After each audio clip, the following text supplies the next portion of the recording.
On se retrouve aujourd'hui pour l'explication linéaire d'un des poèmes du Soleil et ses fleurs de Rupicor, dont le premier vers est « Je suis la première femme de ma lignée avec la liberté de choisir ». Auteur et artiste multidisciplinaire résidant à Toronto et né en 1992, Rupicor a commencé à dessiner et à peindre à l'âge de 5 ans.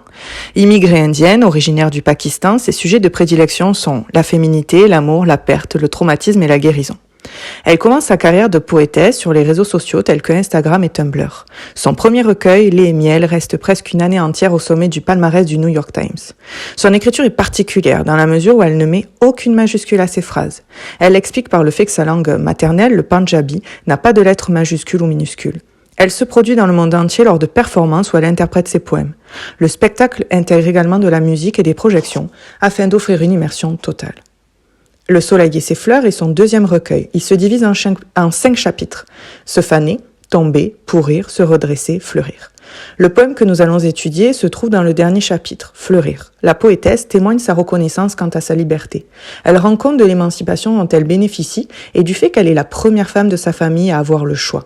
Une illustration accompagne le poème et représente plusieurs générations de femmes et d'enfants unies autour de la préparation du chai. De la sorte, nous nous intéresserons à l'émancipation personnelle et créatrice de Rupicor.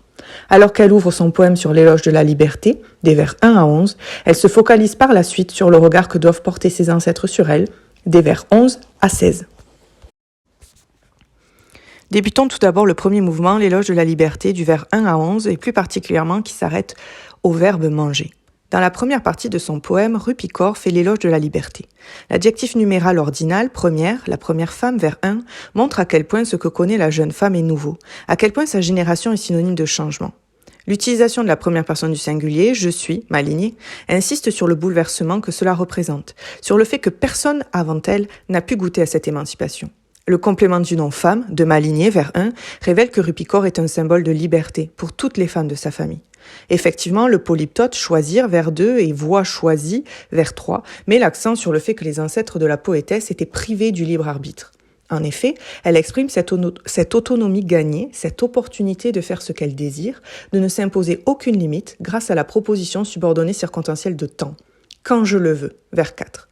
Le verbe de volonté, vouloir, et le pronom personnel je rendent audible la détermination de Rupicor, l'affirmation de sa liberté.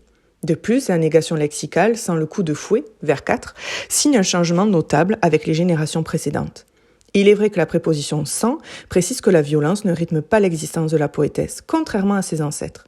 Nous pouvons noter que la ponctuation permet d'installer un certain rythme au début du poème.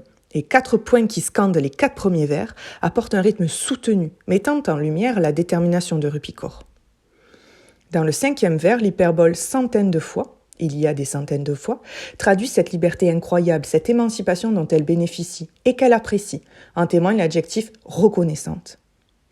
L'accumulation que ma mère et sa mère permet un retour en arrière et la poétesse songe aux 3 générations plus particulièrement qui l'ont précédée.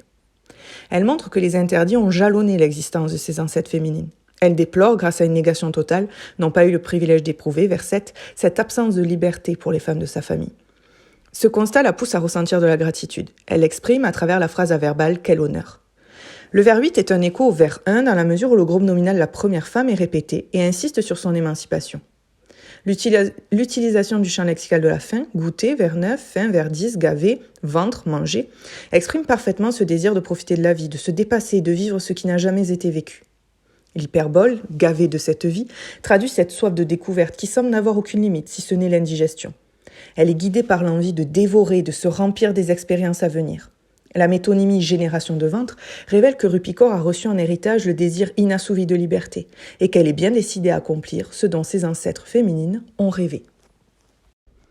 À présent, nous allons nous intéresser au 2e mouvement, le regard des ancêtres, qui va du vers 1 à partir du groupe nominal les grands-mères jusqu'au vers 16.